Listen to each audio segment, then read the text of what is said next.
கிருஷ்ணகிரியில் வீட்டின் மீது புளியமரம் விழுந்த விபத்தில் 3 பேர் படுகாயமடைந்தார்கள். கூடுதல் தகவல்களுடன் இணைகிறார் செய்தியாளர் கார்முகில். இந்த மரம் எப்படி விழுந்தது? அந்த 3 பேரின் நிலைமை எப்படி உள்ளது? விவரங்கள் என்ன?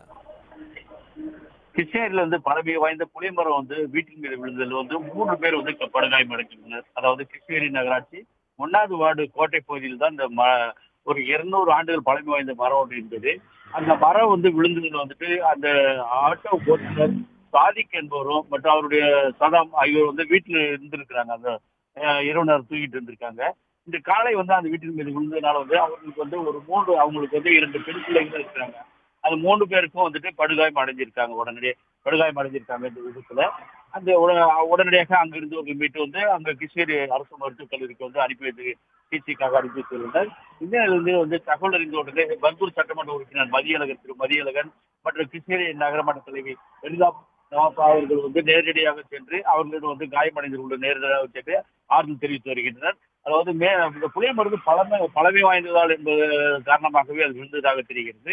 இந்த நிலையில் அந்த விழுந்த மரத்தை அப்புறப்படுத்துவதற்கான பணிகளும் தற்போது ஈடுபட்டு வருகின்றனர். தற்போது ஓரளவு அந்த மரங்களை அகற்றப்பட்டுள்ளது. கார்மிகள், விவரங்களுக்கு நன்றி. உடனுக்குடன் செய்திகளை தெரிந்து கொள்ள சன் நியூஸ் பெல் ஐகானை கிளிக் பண்ணுங்க.